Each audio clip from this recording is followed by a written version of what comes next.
আসসালামু আলাইকুম প্রিয় দর্শক, যে যেখান থেকে আমার ভিডিওটা দেখছেন সবাইকে আন্তরিক শুভেচ্ছা ভালোবাসা রইল। আপনারা দেখতে পাচ্ছেন ইনি আমার দোস্ত, তো মাশাআল্লাহ। তো আজকে 3 জুলাই রোজ বৃহস্পতিবার।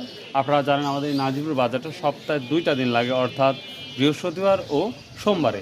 তো আজকে আমরা এই বৃষ্টির কারণে, অর্থাৎ আবার বৃষ্টি আসবে মেবি, যেটা দেখতে পাচ্ছেন, এবং আপনাদের যদি আমি ভিডিওর সামনে দেখাই মানুষ নাই বললেই চলে।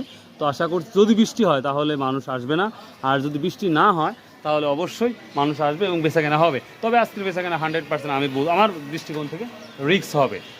তো তারপরেও ইনশাল্লাহ আপনাদের ভিডিও করে দেখাবো কি অবস্থা হয়, A to Z জানাবো। আজ রসুনের কী কোয়ালিটি, কী দাম, বড় ছোটো সব কিছু এভরিথিং ইনশাল্লাহ জানাবো। জাস্ট ওয়েট করুন বড় ভিডিও দেখার জন্য, কারণ আজকের বাজারে অবশ্যই রসুনের আমদানি কিছুটা হলে কম হওয়ার সম্ভাবনা অনেকটাই বেশি, আর এই কারণে বাজারটা বৃদ্ধি হওয়ার সম্ভাবনা অনেকটাই বেশি। তো ওয়েট করুন বড় ভিডিও করার জন্য। সো আসসালামু আলাইকুম রহমতুল্লাহ।